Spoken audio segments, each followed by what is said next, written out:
Welt gesehen, von Singapur bis Aberdeen. Wenn du mich fragst, wo's am schönsten war, sag ich Sansibar.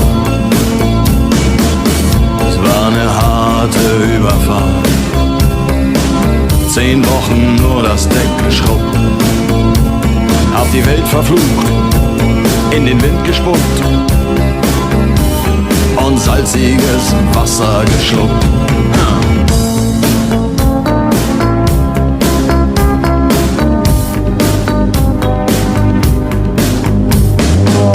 Als wir den Anker warfen, war es himmlische Ruhe und die Sonne stand senkrecht am Himmel. Als ich über die Reling sah, da glaubte ich zu träumen. Da waren 1000 Boote und sie hielten auf uns zu.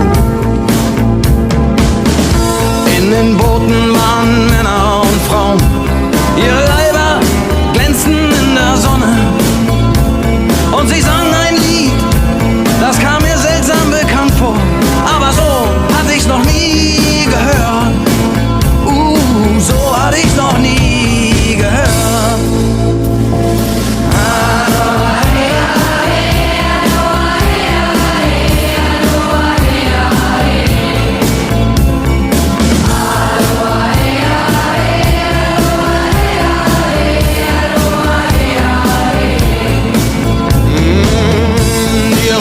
Machten längsseits fest und mit dem Wind wehte Gelächter herüber. Sie nahmen ihre Blumenkränze ab und warfen sie zu uns herüber. Hey, und schon war die Party im Gange.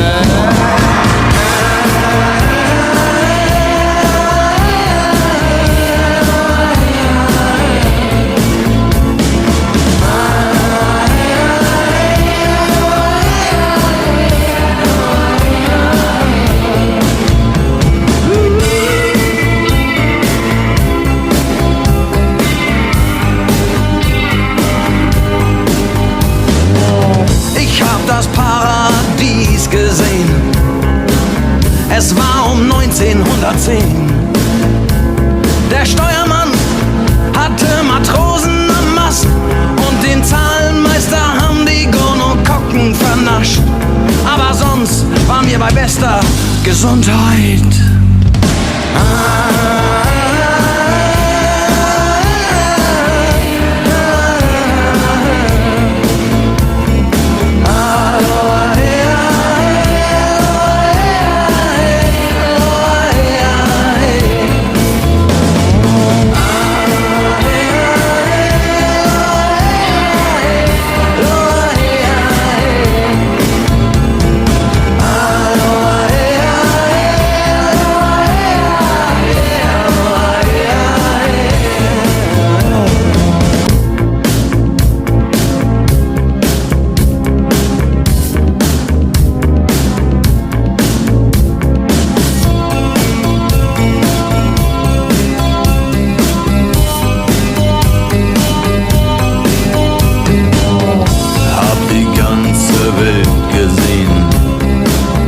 Singapur bis Aberdeen. Wenn du mich fragst, wo's am schönsten war, sag ich Sansibar.